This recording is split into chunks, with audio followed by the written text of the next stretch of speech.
Assalamualaikum warahmatullahi wabarakatuh, and hello. Today I will be presenting a study entitled of Risk Assessment on Inland Navigational Practices Temenggalik as a case study.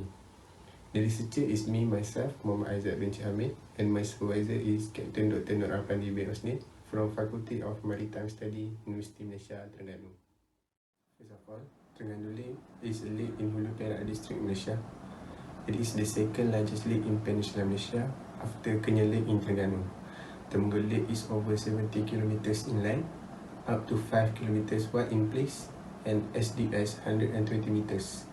The lake is located about 45 km from Hulu Perak District capital, Geri. A study from Buckley and Maslarik 2012 stated that there are many different definitions of risk. Some of those assume connection between risk and uncertainty, the possibility of suffering harm or loss.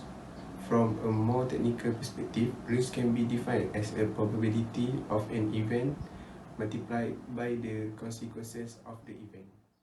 Next, the problem statement for this study. There is no unified regulatory practices for navigation in Temenggalik Lake.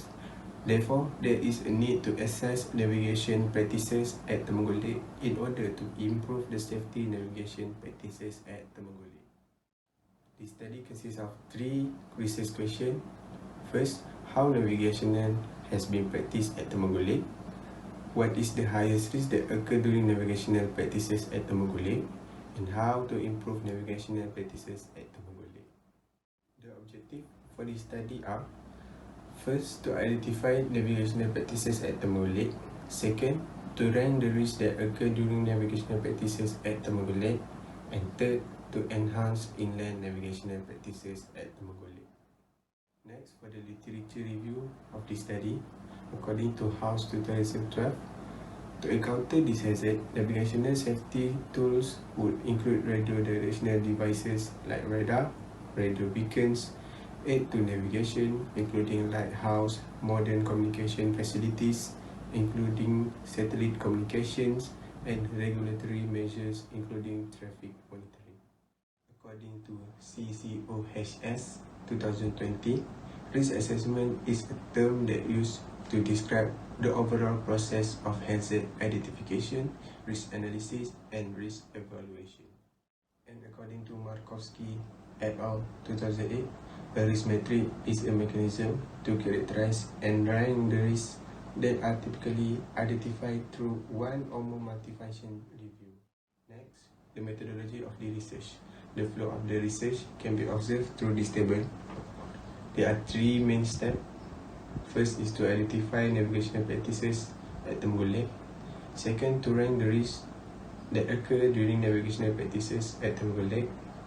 Third, to enhance inland navigational practices. New recommendation can be made by comparing with other lakes that have a better inland navigational practices, and also IRA methods and IMO requirements in order to enhance navigational practices for optimal navigation at Temenggalik Lake. For the first step, site survey has been used. It is an inspection of an area of study to gather information to complete the study. This method is suitable to identify the navigational practices at Temenggalik Lake, and also interview with the local authority. The local authority for Temenggalik Lake is Perak State Park Corporation. On this session, information about the navigational practices that have been used at Temenggalik Lake is collected, and the navigational practices at Temenggalik Lake can be identified. For the second step, firstly, site survey will be used in identifying the risks that occur. Questionnaire is distributed to the navigator that navigate the houseboat, and also interview session with them, since they are more expert with the situation and environment at Temenggalik Lake.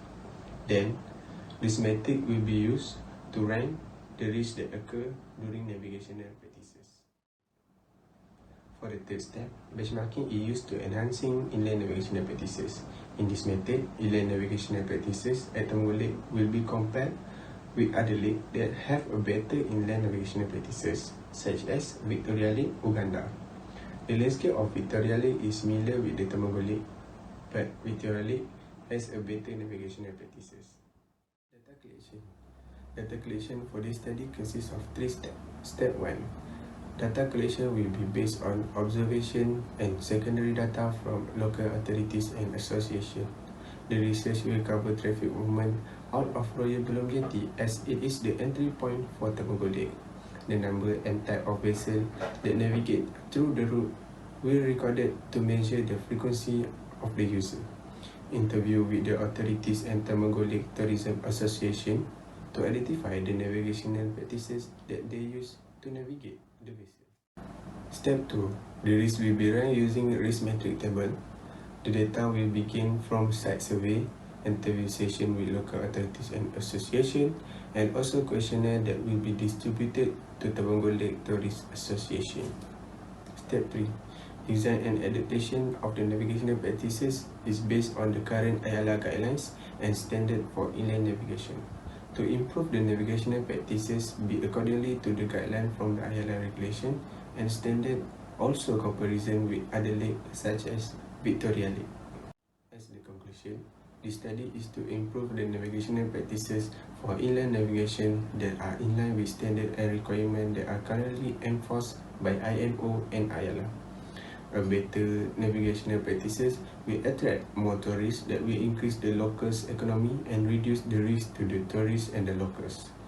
This suits the Sustainable Development 11 and 3, which is sustainable cities and communities, good health and well-being.